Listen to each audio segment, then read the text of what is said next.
ना हम देहो न मे देहो जीवो ना हम ही चत अयमेव ही मे बंधः आसीद्या जीविते स्पृहा। ना मैं देह हूं, ना देह मेरी है, ना जीव में हूं। फिर अरे केवल मेरा बंधन ही इतना था कि मैं जीना चाहता था, मैं और जीना चाहता था। क्यों जीना चाहता था? क्योंकि मुझे पता ही नहीं था मैं क्या हूं, मैं कौन हूं। अब तो सब गया। अब तो मैं एक अनंत महासमुद्र हूं। मुझ में चित्त रूपी वायु से ये सब लहरें अपने आप चल रही हैं। ना तो इनसे मेरा कोई लेना है, ना मेरा उनसे कोई स्पर्श है। लेकिन देखो, जनक उपलब्ध हो गए, बात तो ऐसी कर रहे हैं, लेकिन गुरु जी, हमारे अष्टावक्र जी क्या कहते हैं? अद्भुत। और ये हर जीव की बात है, हर मन की बात है। अगर इस बात को समझोगे तो, अगर थोड़ी भी सत्य के जिज्ञासु हो, कहीं गए हो, सत्य का पान किया है, तो ध्यान रखना, आ जाता है हाँ समझ में आ गया। जो अभी बात हो रही थी, समझ में आ गया। तो समझ में अगर सत्य आ गया, आनंद आ गया कि मैं देह नहीं, मैं तो अनंत हूं, तो फिर अब दुख क्यों हो रहा है? अगर मुझे ये बात समझ में आ गई है, तो मेरे अंदर अब ये धन कमाने की इच्छा कहां से आ रही है? अरे जब मैं इसको समझ गया कि मैं ही शुद्ध स्वरूप चैतन्य हूं, तो अब सुन के तो आए थे, पर अब क्षोभ क्यों हो रहा है अंदर? अब ऐसा क्यों लग रहा है कि मुझे तो कुछ नहीं पता? ये सत्य के जिज्ञासु का लक्षण होता है। जाता है, सुनता है, एक हो जाता है, फिर अलग हो जाता है। इस बात को ऐसा है कि नहीं, अष्टावक्र पक्का कर लेते हैं। अच्छा जनक, आहा बड़ा अद्भुत है, स्वयं प्रकाशो निरंजनो अवनाशिन महात्मान मेकम विज्ञाय तत्वतः तवात्मज्ञस्य धीरस्य कथम अर्थार्जने रति। अरे तुमने जब सत्य को तत्व से जान लिया है, तो ये तुम्हारे मन के अंदर धन कमाने की इच्छा अभी कहां से बाकी है? अगर तुम वही निरंजन हो जैसा तुम कहते हो, तो अभी कहां से कोई भी आ सकती है, कोई भी चाह शेष रह सकती है, रह सकती है। जनक जरा देखो तो, बड़े आश्चर्य की बात है कि संपूर्ण दृश्य पदार्थों में अपने को और अपने में समस्त पदार्थों को जानने वाले विवेकशील पुरुष के चित्त में भी ममता बनी रहती है। ऐसा सर्वथा नहीं होना चाहिए। अरे जब सब बता दिया तुमको, अब भी ममता, इसका मतलब जनक अभी हुआ नहीं है। तुम देखो तो, इसका मतलब तुम बातें तो बड़ी बड़ी कर रहे थे, पर अंदर से तुम अभी हो वही, अभी सत्य पाया नहीं है। क्या कहते हैं जनक?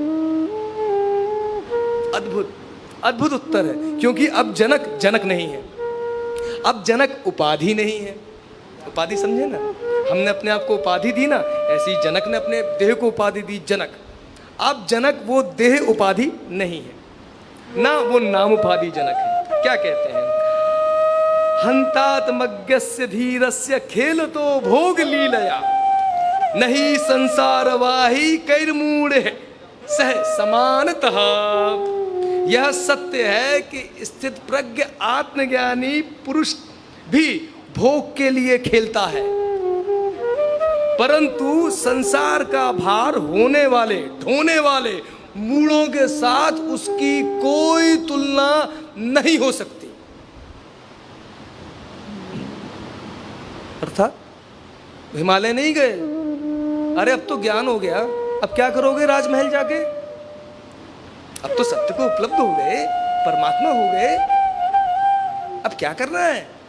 क्या बीवी, क्या बच्चे, क्या राज्य, क्या धन, क्या आसक्ति? जनक क्या कहते हैं?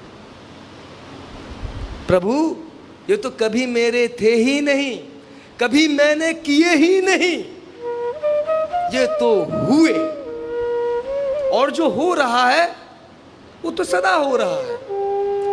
मैं जो सदा से था मैंने उसको जान लिया, और जो नहीं था अब उसमें मेरी कोई आसक्ति नहीं है। तो शरीर जो करता है, मन जो करता है, बुद्धि जो करती है, अब उसमें बदलाव की कोई संभावना नहीं है। देखिए इसी को कहते हैं चॉइसलेस अवेयरनेस।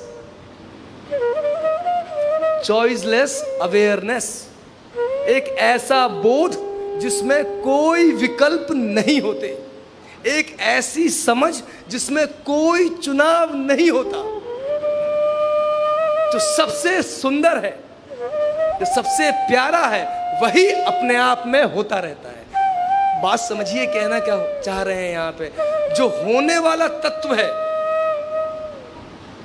जिसको हम संसार कह रहे हैं, जो हो रहा है, जो प्रतीत हो रहा है, जो आभासित हो रहा है, जो होके नहीं हो रहा है, वो जिससे प्रकाशित है,